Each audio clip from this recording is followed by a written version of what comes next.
Hello, everyone. Good afternoon, and welcome to the City of Minneapolis Health Department's training on COVID-19 for business owners.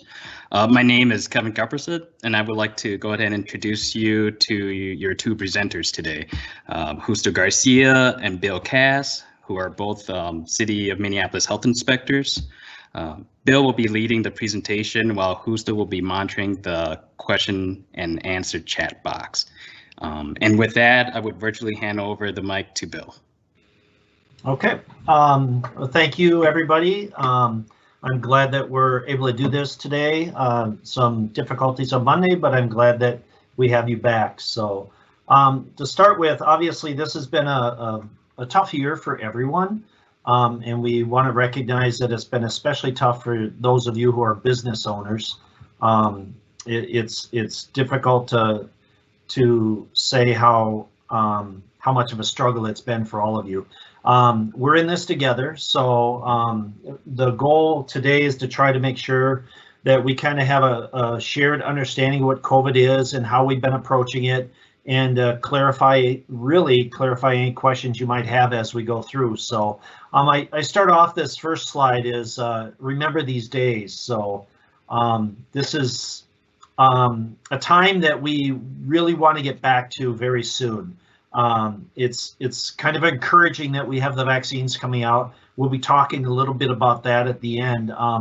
But until we get to that point where we can see these days again, we have to continue to look at where we are and what you as business owners are doing and what we can do to try to help you understand how to combat this COVID and make sure that we can continue climbing out of this. So I threw in a slide here because I really want to make sure everybody understands what we're fighting. I'm a believer in understanding your enemy if you're going to defeat it. So, I mean, we all know COVID, many of us know what COVID is, but just to clarify some things, it's a very highly infectious disease. And now we have strains coming out that are even been said to be more infectious. There will probably be questions about the efficacy of the vaccines towards this. We can talk about that in a Q&A, but for those who don't really have a strong background in biology, I don't want to make this a science lesson, but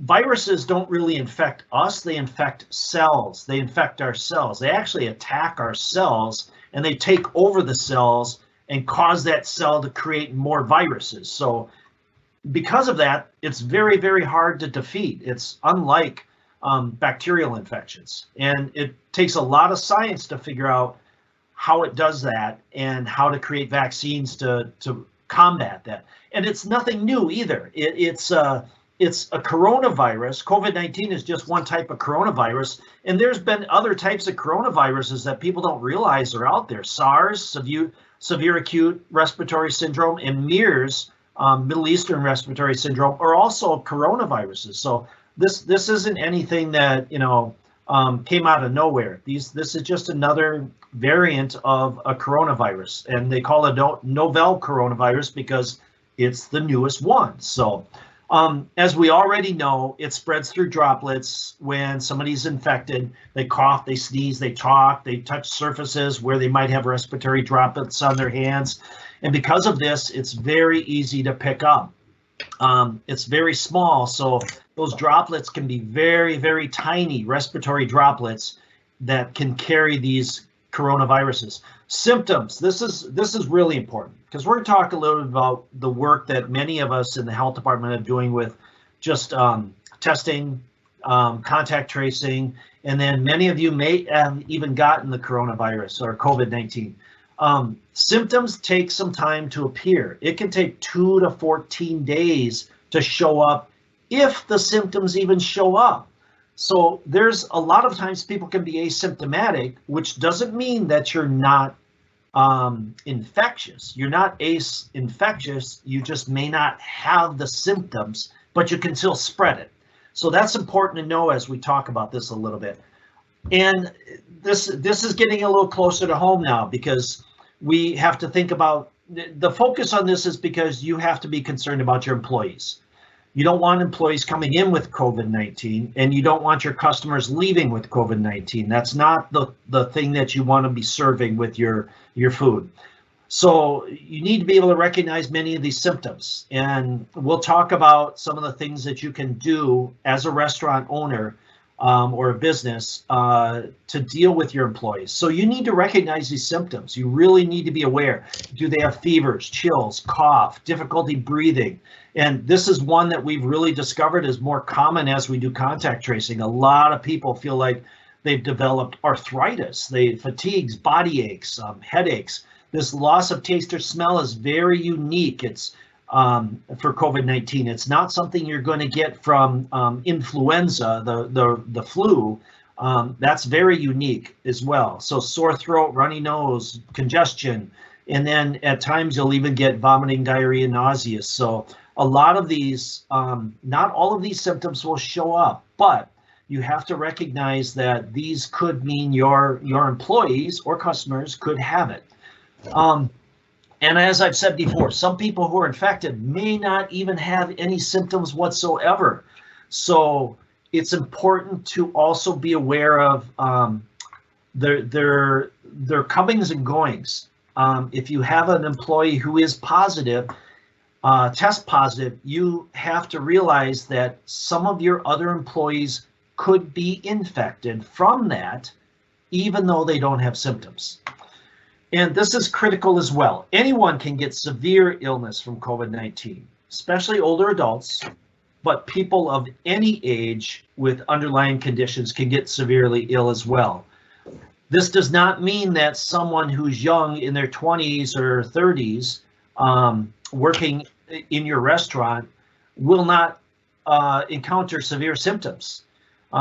We've heard plenty of stories from contact tracing where people in the household, one may have no symptoms whatsoever, and that person is taking their spouse or their partner to the emergency room because even though they both have COVID, one person is reacting completely different than the other person. So keep it in mind. There is no rule for who will or will not have severe reactions to the illness. There are some predictions that obviously, if you're older or you have underlying conditions, yes, it's more likely. But outside of that, there's no rule that says somebody in their 20s and 30s cannot get severely ill or even pass away from this. So keep that in mind. This is not just a disease for the elderly. So I kind of hinted about contact tracing. And for those of you who don't know, and all of this is relevant because if there is some cases in your restaurant, whether it be customers or your own employees, it's very important that you're familiar with this terminology. So a case is someone who tests positive. So a case is somebody who says, I think I might have it. And you as a restaurant owner, some restaurants that we've talked with have actually done this, where they've gotten somebody who tested positive and they ask the rest of their staff to go get tested. If somebody on your staff goes out and gets tested, they come back and they say, hey, I'm positive. What that means is one of two things, depending on the test they have. Either they have detected some genetic material of that virus in your body, or they've also detected some surface proteins from that virus in your body. And I bring this up because people will talk about an antigen test. And really what that is, it's looking for viral proteins in your body. So either of these tests are positive. It's very, very, very, very uncommon for there unlikely to be a false positive test, which means if somebody comes back with a positive test, that means that test has detected one of these two things in that person's body, according to the test. If somebody comes back with a negative, it does not necessarily mean that person is 100% clear of that virus, because the test result may say false, or it may say not detected. It's very light. We've encountered this where somebody will get a positive, they'll go back a few days later and get a negative and think that they're negative. That's not the case. That positive has defined them as having COVID particles in their bloodstream, in their system. not their bloodstream, but in their system, that negative doesn't necessarily mean that they don't have it anymore. It just means it wasn't able to detect it. So this is different than an antibody test, and this is important. Again, I don't want this to be a science lesson, but antibodies are what your body makes. So if COVID-19 is in your system, your body says, "Oh, time to fight this off. We got to do something." So they'll make antibodies. So if your body has had COVID, it's created antibodies. If you get a vaccine, your body is creating antibodies to fight this off. It's like enlisting the army to be in your body, ready to go for when that COVID vaccine or when that COVID virus comes into your body, then you have some soldiers there ready to fight it off. So antigen test is very different than what we call an antibody test. An antibody test will say, hey, you've had COVID in your body has reacted to it. It doesn't necessarily mean you have COVID anymore. It just means you had it at one point. Or you've got the vaccine, and those antibodies tests will be positive eventually after you've had your vaccines. So, and I know there may be questions along this, and as we go through, I think we might try to save the questions for the end. But if there's something that Justo feels might need to be interjected in here, I just trust that he'll do that at some point. So this is different than a case. So somebody who's has an antibody or has the virus in them, they are a case. I'm sorry, we're going to get into context in a second. But so if you are a case, you need to isolate for 10 days. The assumption is that if it shows up positive, you've had it in your system for a while already. At minimum, at least 2 days. That it has actually been in your system and you have been infectious or able to spread it to other people for a couple of days before you've even had the test or your symptoms show up. So what is recommended is that you isolate for 10 days.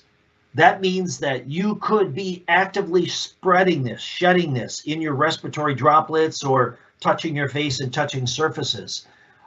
So this calendar is really good. It kind of shows that if you were, found out that you started having symptoms on the 1st, or you got your test and it showed you were positive on the 1st, but you were asymptomatic, you didn't have any symptoms, you want to go out 10 days. So that means you need to isolate through Friday the 10th, and then your first day free of this, where you would no longer be considered infectious, would be the 11th. So that assumes that you have no symptoms that have gotten worse. If your symptoms have not improved, they've gotten worse, or if you have a fever, or and that fever won't go away even after you stop taking any fever reducing medicine, you still have a fever, then your body is still fighting it. Your body is still creating antigens in there or antibodies in there to fight the virus that's in your body. And you really are not free until all of those symptoms, calm down and you lose that fever, you lose a cough and everything else. So of course, if it gets more serious, that's when people end up hospitalized. So this is different than a close contact. When we do contact tracing, and this is what applies directly to restaurants, because if you have somebody who's a positive case in your restaurant, whether it be a customer or one of your employees, then you need to ask yourself the question, who has been within 6 feet of that person for at least 15 minutes. Michael Osterholm, Dr. Michael Osterholm with the University of Minnesota CIDRAP said it best. He said, we cannot be sharing air with people who are COVID positive. So 15 minutes or more, 6 feet or less from a person is sufficient time to breathe in air that another person may have breathed out. Now, this is regardless of whether or not you're masked or not, unless you have an N95. If you have a regular mask, cloth mask, or a surgical mask, typical masks that people are wearing, those do a pretty good job of preventing many of those respiratory droplets from spreading around 6 feet or more away from you. But if you're within 15 or 6 feet of another person, and you're coughing or even breathing, some of those particles can get out, and with that close proximity, mask or no mask, if you're within that distance for 15 minutes, you are sharing air. You're sharing air that has not been filtered by an N95, and that air could have COVID particles that could make you sick. So anybody who is within 6 feet for 15 minutes or more should be considered a close contact, somebody who could potentially have become infected with the COVID-19 virus. Now, if that is one of your employees working in the kitchen who is positive, then any of those other cooks or servers who have been in that kitchen near that person for 15 minutes or more may be considered a close contact. It's really critical to keep this in mind. The reason we keep this in mind is because they could be spreading the virus to other people. They, again, remember, they could be asymptomatic. Now, guidelines for these. This is so difficult because many people want to be back at work. And if you have customers, you need your employees to be serving them. But if somebody was exposed to somebody in your restaurant who's positive, whether it be a customer or employee, and they've been within that distance, 6 feet or less for 15 minutes or more, as a contact, the recommendation is they need to go into quarantine. This is because, again, COVID may take a few days to show up in a person. It may take a couple of days for them to be symptomatic. It may not even ever show up in their body. But COVID, from the day that they were exposed to a person to the day that that COVID, symptomatic or asymptomatic, has run through their system and your body has fought it off, the minimum time period for that to happen would be 14 days, 2 weeks. So if they were exposed to somebody on the 8th, then you count 2 weeks from that. So Sunday the 8th, let's say they were working at the restaurant on the 8th, they would need to stay home for 2 weeks. They would not be able to come back to work on the 22nd. Their first day back would be the 23rd, assuming again that their symptoms have gotten better and they've gone away. If they were to come back to work prior to that, then they could very easily spread that virus to other people in the restaurant, coworkers, or customers that they come in close contact with. So this is critical. This is really important. This is how we've been successful in stopping the spread of it, is because many of you as business owners recognize this. And it's helpful to reiterate this with all of you, because we want to continue to quell this. So there are some ways around this, of course. If somebody has been exposed to somebody, the recommendation is they wait 5 days and go get a COVID test. If they were to get a COVID test and show up positive, then their own isolation time period would be from the day of that COVID test, or let's say they start being asymptomatic the day after they were exposed to a person, it would be 10 days from that day. So they would start their own isolation routine. But if they tested negative or they've had no symptoms, then they need that full 2 weeks to be isolated. So again, this is important for you as restaurant owners, restaurant operators, to understand what you can do to help keep COVID out of your restaurant by following through with what your employees. We'll talk about guidelines a little bit, but this is the background information. So how are we doing now? So I took this off our dashboard at the Minneapolis Health Department website. It's kind of tracked things going on, and I don't want to go into detail about this, but basically see, we are doing good. We've had a couple of spikes in here. Obviously, May, June, we had our first little spike, and it kind of held on a little bit through the summer. And then we got really hit hard, obviously, the beginning of November. And this is the number of cases that have popped up in Minneapolis. So now we've beaten that back a little bit, and a lot of that has been due to it's inconclusive, but many will say it's due to shutting down the restaurants for a while and limiting that. But you know, now we're back at it, and we hopefully will continue to keep this low by being aware of how COVID reacts to people, how it behaves, and keeping the restrictions and the recommendations that I'm going to go through here in a second in mind. So Bill, it's also really important. Bill, Yes. I'm gonna ask this question is because I think it's very relevant right now that you are explaining. The question is, why shouldn't someone just get tested instead of being out for 2 weeks? So even if negative, if no symptoms, you have to quarantine. If you get tested, the time of your separation from other people will be, instead of 2 weeks, it'll cut off 4 days for your time period from the day you start having symptoms or your test. You'll have a 10-day isolation instead of a full 14 days from the person that you were exposed to. Plus, it also helps you, if you're positive, it'll also inform your other family members or friends that you may have come in contact with during that time period, to give them a heads up on the necessity for them to possibly quarantine as well or get tested as well. It just makes us all a lot more aware of where it is, who has it, and those around can then make the decisions they need to make about what, getting their test, quarantining, or isolating. Does that help answer that, Justo? Thank you, Bill. Yes. Okay. So back to this a little bit. It's really important to know that the United States has done really well with fatality rates compared to many other nations. And a lot of that is because of our ability to take care of those who are severely ill. But that's all dependent on how many beds we have available. Now, this is older. This was back from November when we were really getting hit hard. But our bed numbers were very low. We had, they were filling up. And what that means is that, and I've talked to a lot of people that work at many of the hospitals, and they had people that were out in the hallways.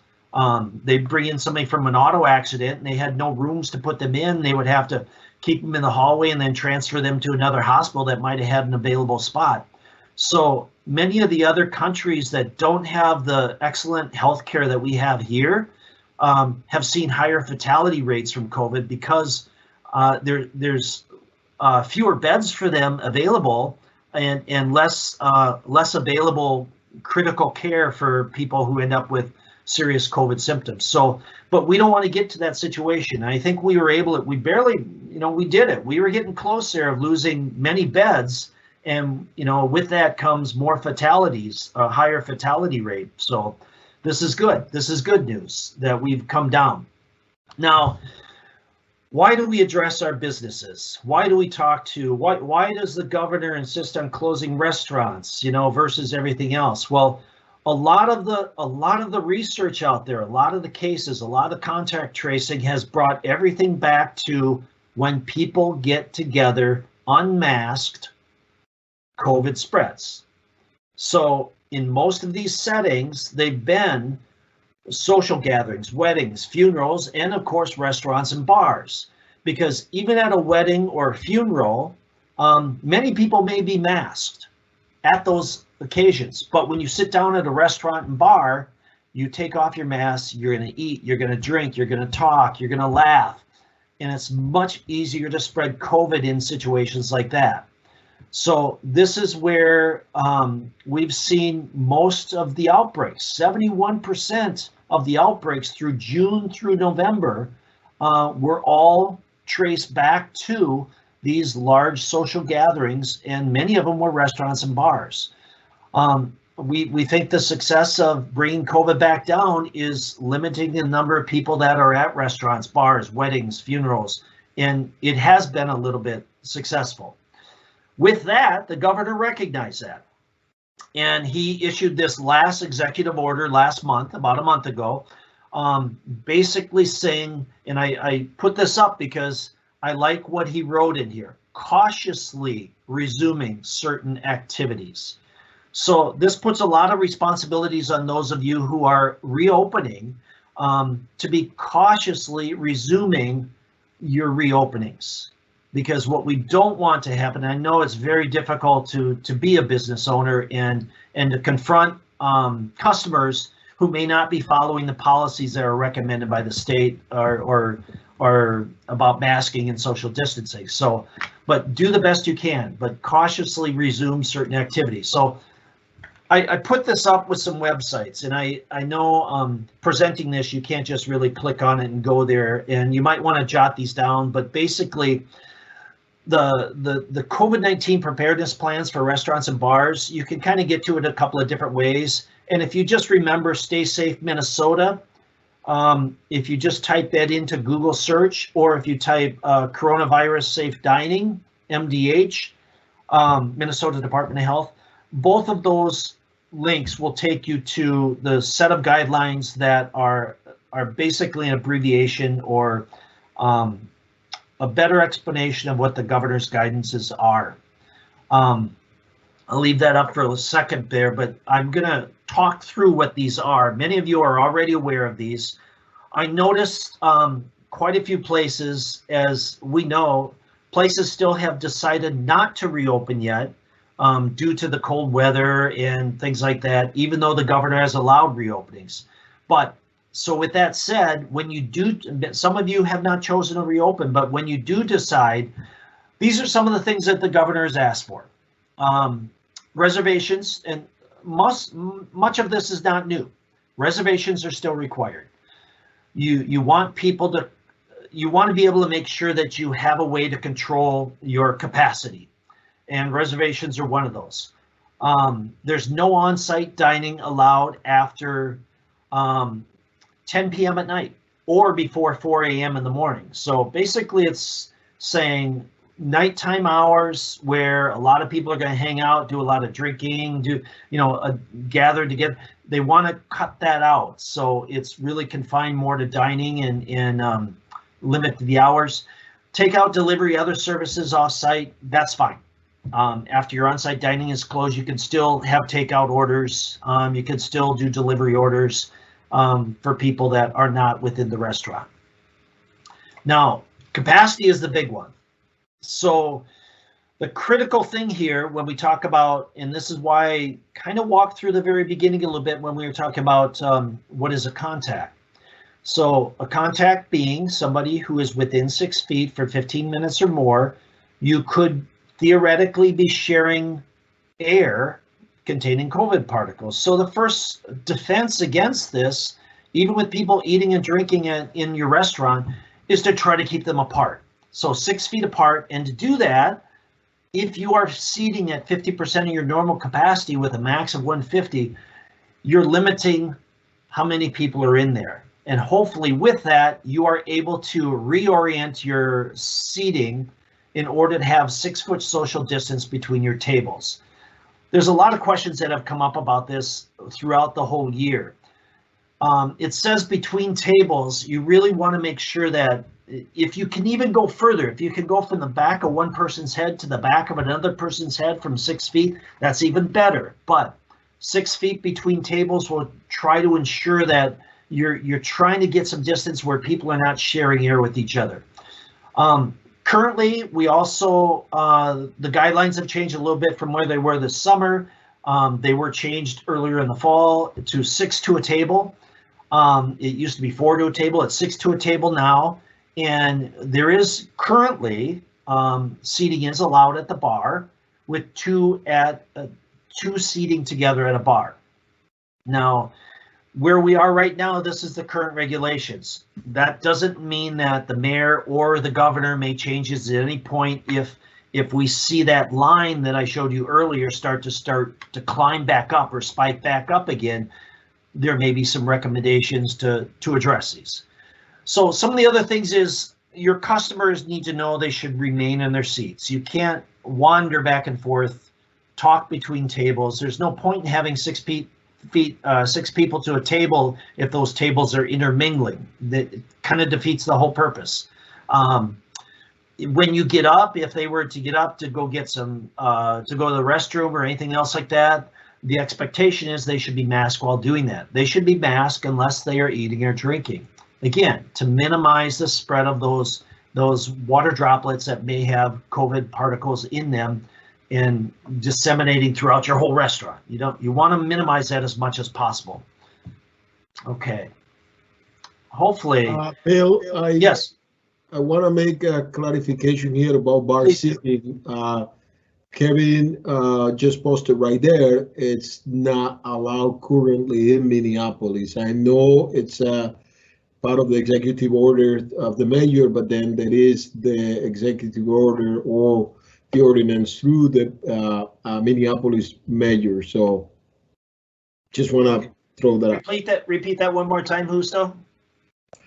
So I'm getting a post here from Kevin saying that bar sitting is not allowed in Minneapolis, and that is it's just a Minneapolis only restriction. So Okay, I knew that was under discussion. I had not realized that had gone through. So thank you for that, Kevin. So to move on from that. One thing that has been brought up, especially with the cold weather, people want to expand their capacity of their restaurant by having more outside seating. Now, outdoor spaces, you can have outdoor spaces. A lot of the restrictions on sidewalk seating and outdoor seating have been lifted by the city of Minneapolis to allow people to have a little bit more customer space, assuming that their indoor space is at 50% capacity and they have additional customers. So if this person is, if these people are outside, this is considered outdoors if more than 50% or more than 50% of that area is open to the outdoors. But you have to keep in mind that if more than that 50% is covered up with tarps or whatever, that area then becomes an indoor seating. And that indoor seating then also has to be at 50% capacity.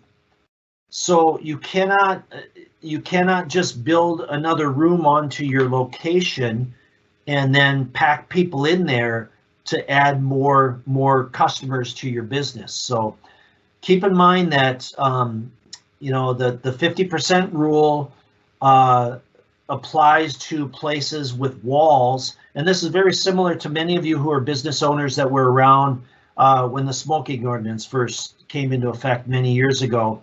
It was a similar thing. You need to have open areas, and that would be considered an outside area only if you had more than 50% of that open to the outdoors. This is a question that's come up a number of times. So, okay. So the question is, can I have an igloo? These have been popping up everywhere. I know of several locations in Minneapolis that have this. Some of your businesses may have these. They can be used. They can be used. But the question is, who can they be used by? If you have an igloo like this, this can only be used by members of the same household. So if you have a number of people in there, you can use it with members of the same household. Staff are not allowed to enter it. It's a confined area where potentially those members could have COVID, and having a confined area full of the air that they are breathing could put that staff at risk. But after those customers are finished using it, it needs to be aired out for 30 minutes. Of course, it probably should be sanitized after that. And then one of the questions always is, you know, can a customer show up with their own tent? They want to meet, and we know that reservations, it's a busy place. Can I show up with my own tent? No, you cannot. So these need to be supplied by and maintained and managed by the business owners themselves. So, but it's a interesting concept, and it's creative, and you know, it's kudos to those who are trying to do whatever they can to try to make sure that they do this. But again, the word I went back to, or the phrase I go back to, is a cautious reopening. Be cautious about what you're doing, because again, if one of your employees were to catch COVID and they have been exposed to your other employees within your restaurant, making them possible contacts, then though you have to consider the quarantine and isolation periods that would affect your staff and also affect your business as a result of that. So These are all guidelines to also, they may be restrictive, but they're to help you in your business to make sure your staff is not affected by it, and of course, customers. I just want to add, Bill, it's disinfectant. When you are disinfecting those surfaces, not sanitizing. Oh, yes, thank you. Disinfectant. We'll talk about that in a little bit too. So this brings us to what really are the requirements then? What are the requirements that are in there? So the big three, and grouped together, basically, there's a number of requirements, but let's focus on these. Health screening. You need to know who is in your restaurant, who is working for you does not have COVID. You need to make sure. That involves screening their health, asking them about their symptoms. Many restaurants have taken to taking temperatures. Again, this is not 100% foolproof because somebody could be asymptomatic, not having a fever, not having any symptoms, or they could be symptomatic, but they could have been contagious 2 days earlier. So, but the best effort you can do is to screen those who are coming in, ask them the questions. If you assume everybody's coming in with COVID, the next step is to make sure that you have masks and you have social distance. You want to minimize the spread of those aerosol particles. You want to minimize the ability of anybody's breathing being spread to another person within their proximity. So as best you can. I know kitchens are difficult. Kitchens are very hard to work in close proximity to each other, but as best you can, try to manage your employees so that they are not as near each other as they need to be. And then cleaning, sanitizing, and most importantly, as Justo said, disinfecting. Disinfecting means, the step beyond. You need to really take care of killing off what is in there. So let's talk about the screening. This is available from our health department. Our website has this. It's specifically made for employee health screening.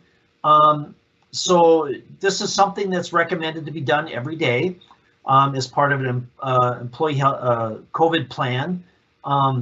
You ask about their fever, chills, cough, sore throat, head, shortness of breath, the symptoms. But the most important one down there, the most important one is the very one last that you ask. Have you had contact with an infected person? This person could come in and answer all the questions and say, I'm as healthy as a horse. It's not going to affect me. But if you ask that last question and you say, have you had contact with an infected person? They say, oh yeah, my wife has it. Bingo, the red flag should go up. Even if that employee of yours is saying they're healthy, they could be a carrier of COVID, being a contact with an infected person. They could be walking in there and spreading COVID throughout your restaurant. That person should be quarantining themselves for 2 weeks after their infected person, their spouse or whomever they were in contact with, after they're done with their symptoms. Or if they were to test positive, then they need their 10 days as well. So this is really important. That very last question is probably the most important. Any of those questions beforehand are a very easy way to say. Now, this doesn't stop us though. We need to do the follow-up for this. What if I do have somebody who has COVID? You need to immediately go through and talk to the other employees there. You need to find out who that employee was in contact with within your restaurant.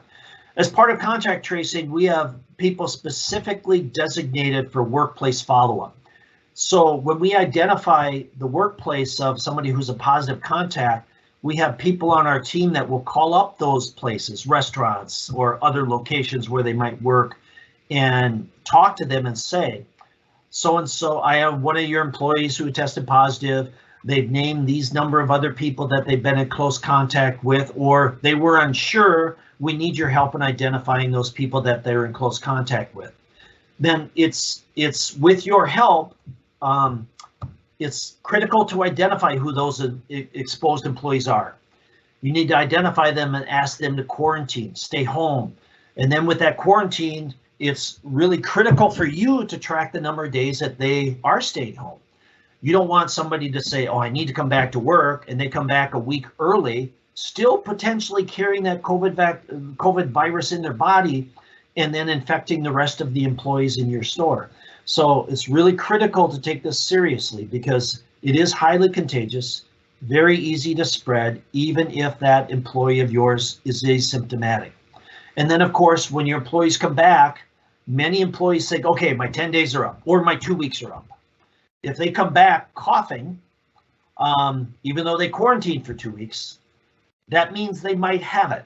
So it's real critical not just to count the days, but also to ensure that when they walk in that door, not only have they quarantined to make sure they don't have it, but you make sure they really don't have it when they walk in the door. So you have to verify that they're not walking in there symptomatic and not just riding out those days that are necessary to ride out COVID. So, all right. So one of the other things here is the mask is critical. It's really critical to talk about this.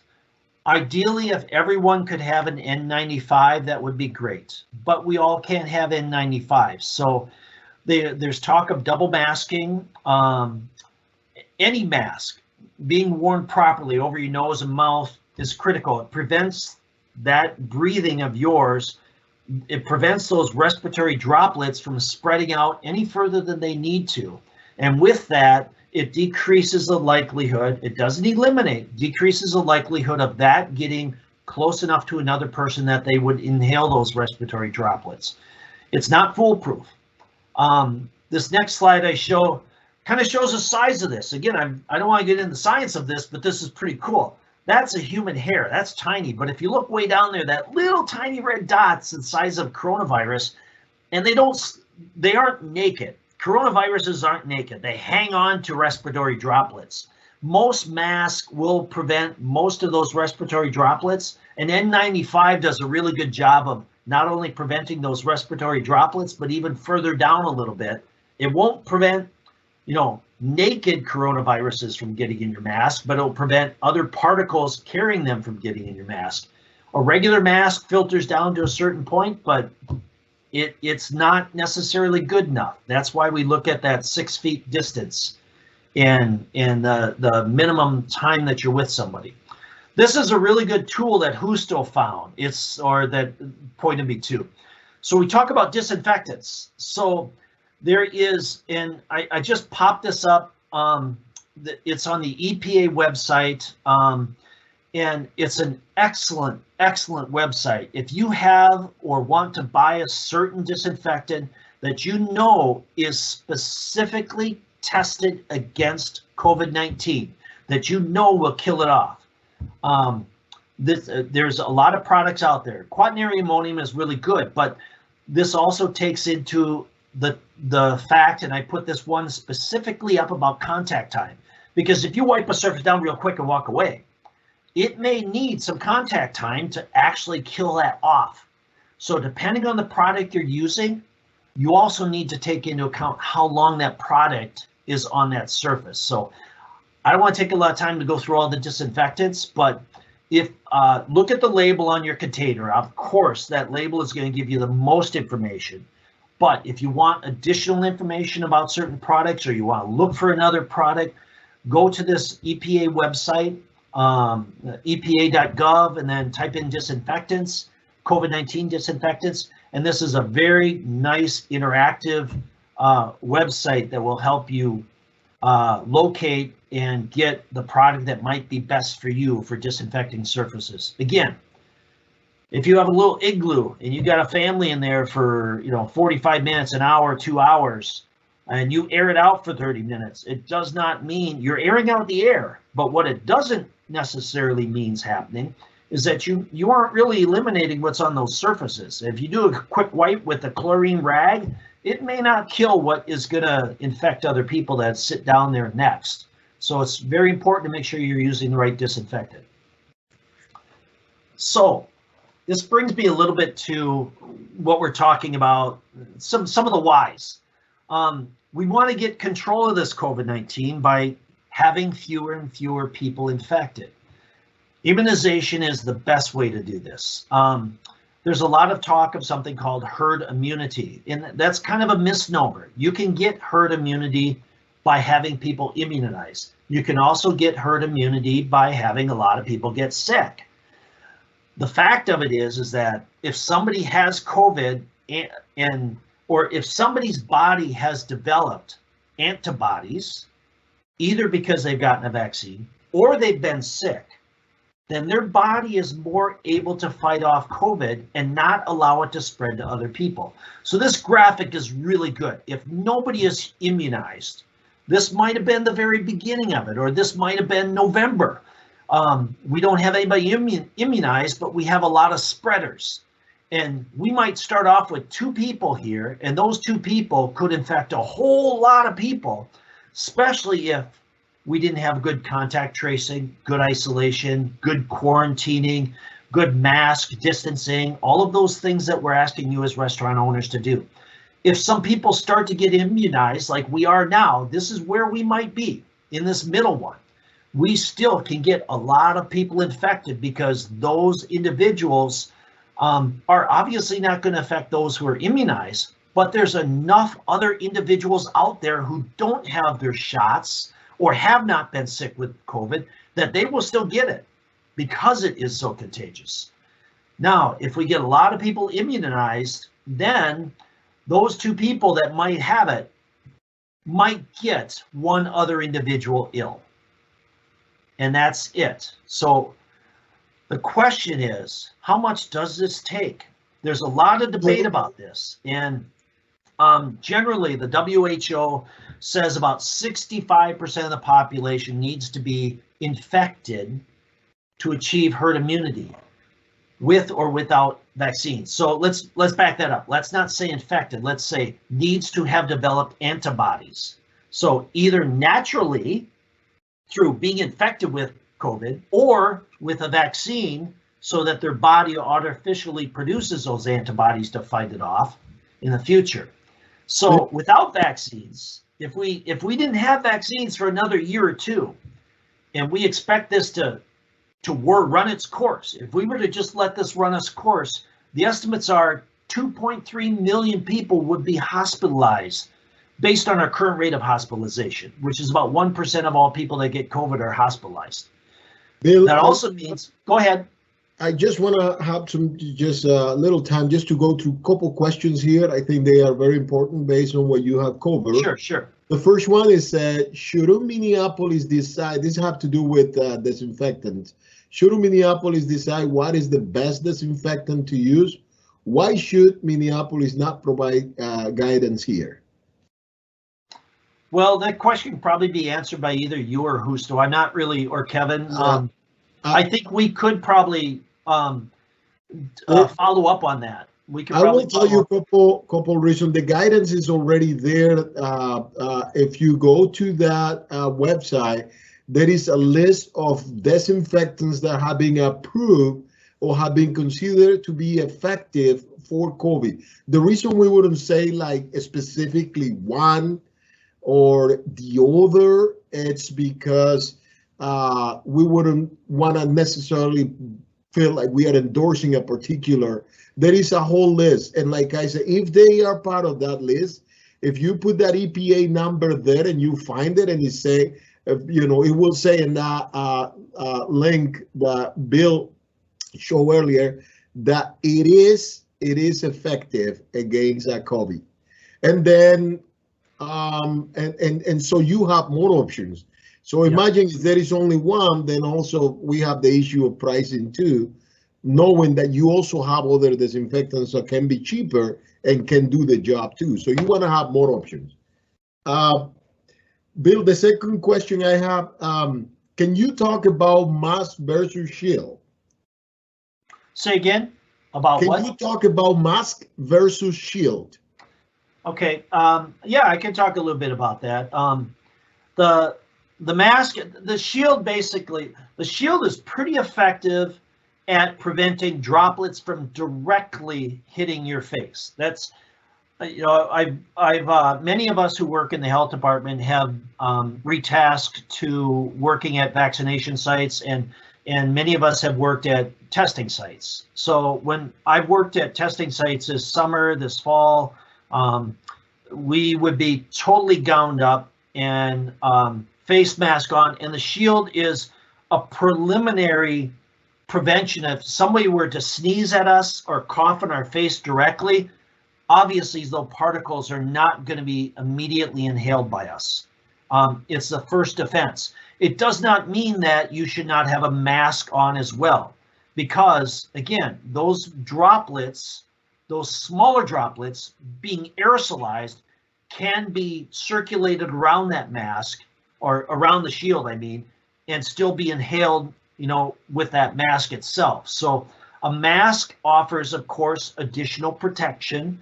But again, that shield itself is not fail-safe. It just prevents some direct exposure to somebody who may sneeze or cough or talk directly in your face.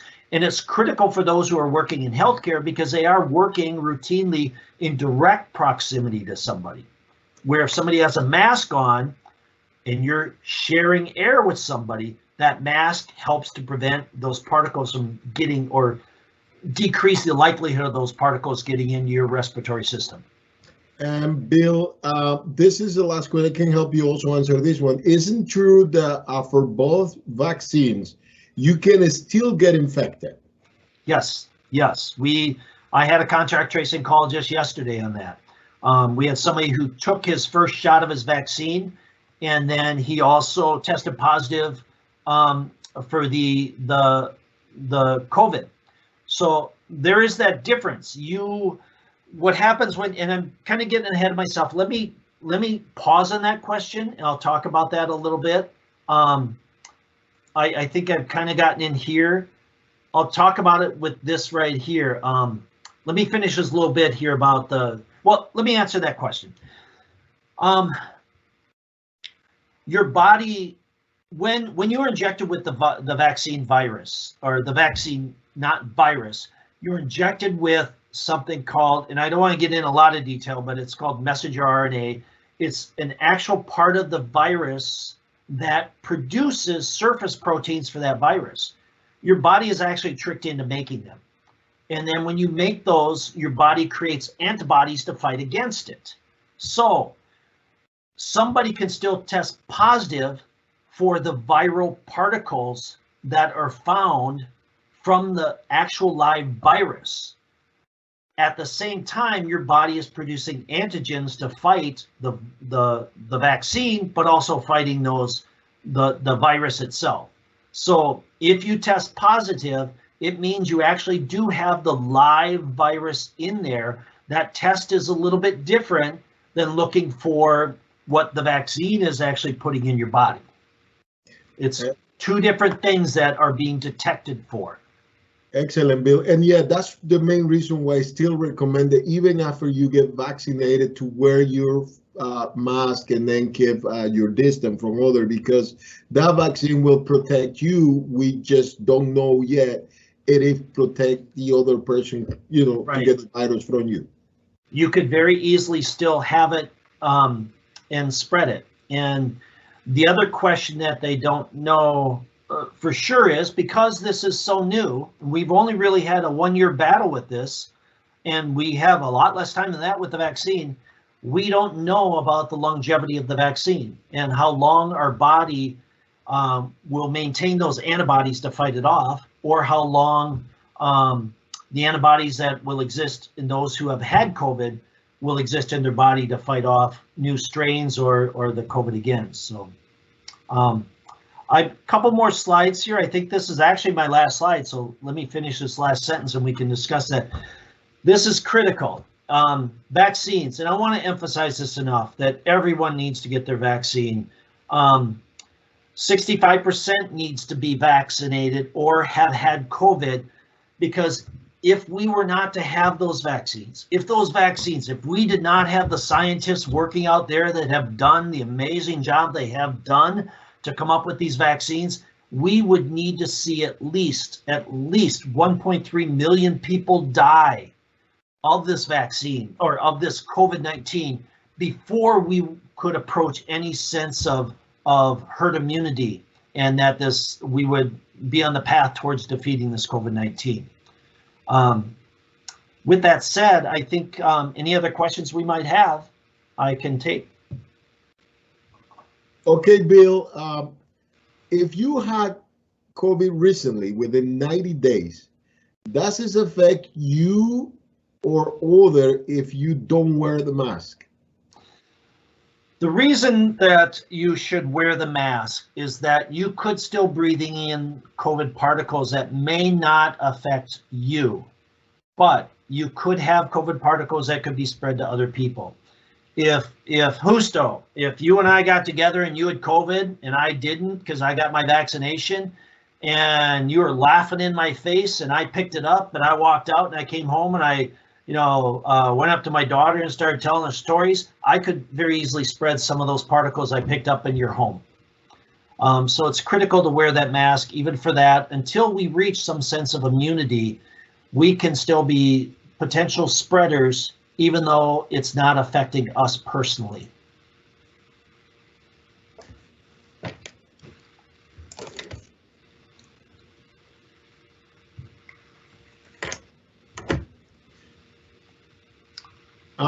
We are now in there are a couple of things that I'm gonna send here, some few clarifications, and this is very important. So one of this is gonna be in Minneapolis, bar seating is still not allowed.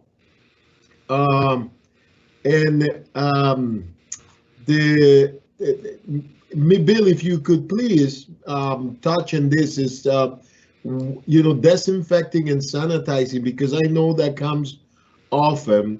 Is we still want our food contact surface to be sanitized. What you are disinfecting are those surfaces that are being touched or frequently, or surfaces that you normally will do disinfect, but you want to still do your test strip and looking at your sanitizer concentration for those food contact surface.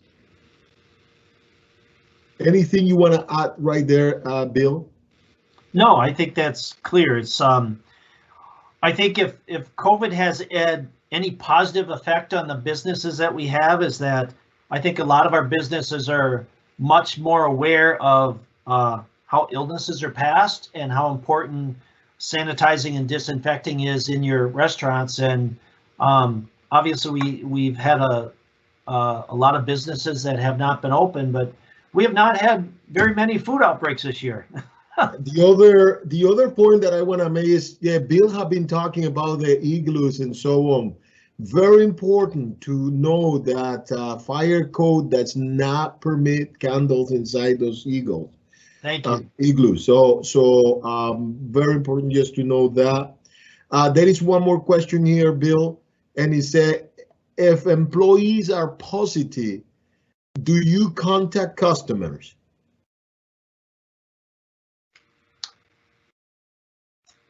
I'm not really sure how to answer that. I mean, you would probably, the contact tracers are going to do the best they can to know who they've been in contact with, but obviously we're not going to know the names of all the customers. So as a employer, if you are able to contact customers that you know, it would be in your best interest to let them know that they could have been in contact with somebody who is positive.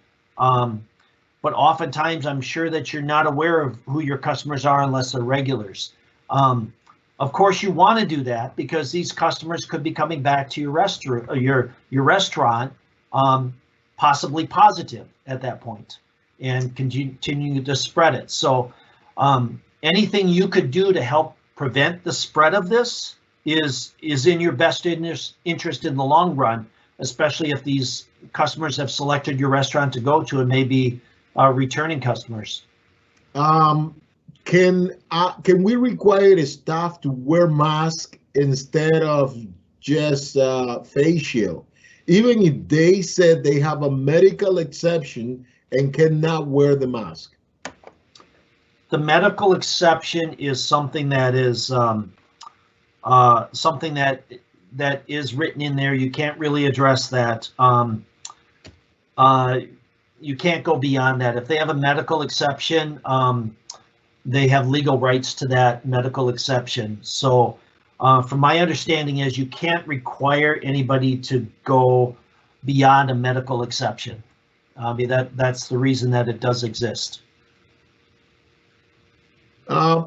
You know, I just have a question for those who are attending, and if you could, if you are in, I mean, if any of you are interested or have to renew the Certified Food Protection Manager certification, if you have to renew it, please, I'm gonna just put a text here, my email.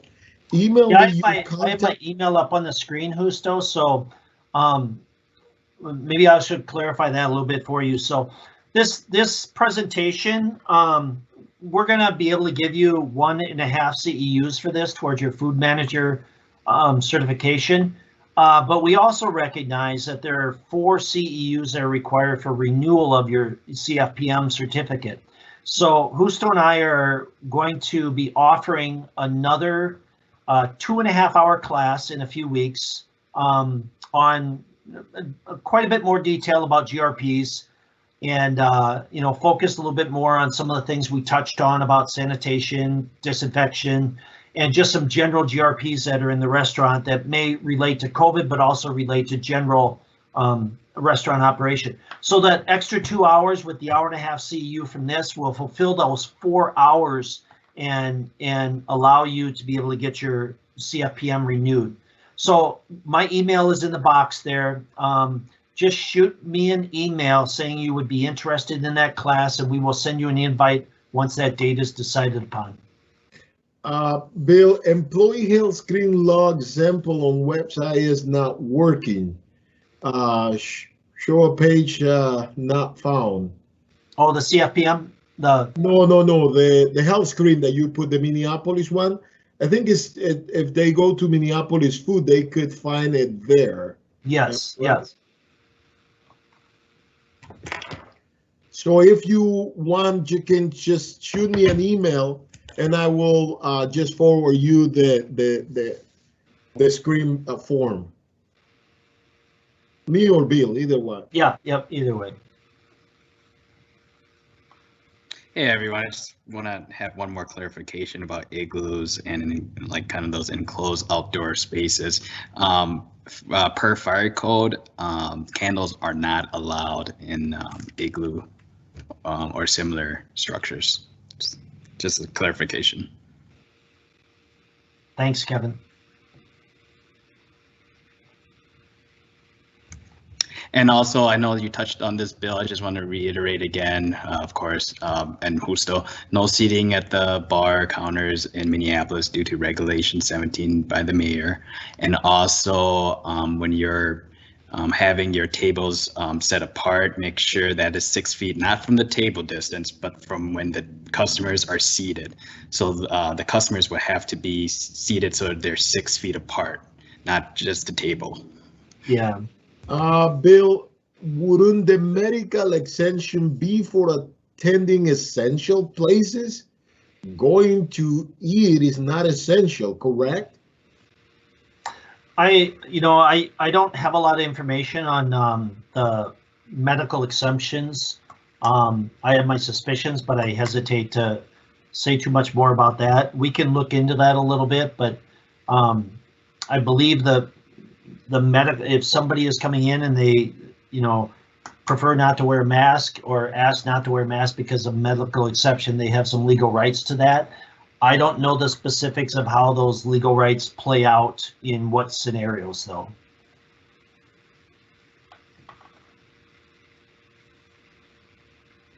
Well, Kevin, Bill, do you have anything else? I don't see any more questions. Just want to repeat again.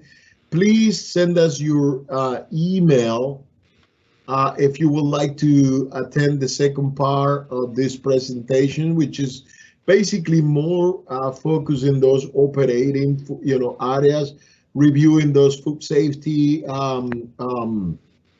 regulations, and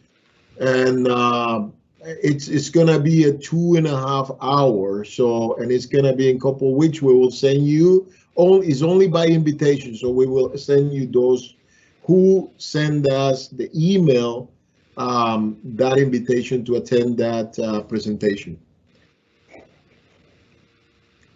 Well, if no more questions, I will really want to say thank you to all of you who have participated in this webinar. We will be doing some of this as information as we get new executive orders. We want to be able to provide you first-hand information, so be on the look for the newsletter, because we will be doing those as any information coming out from the governor or from the mayor that have impact in you and your business. Okay, thank you very much, and we really appreciate you accompanying us today. Thank you, everyone.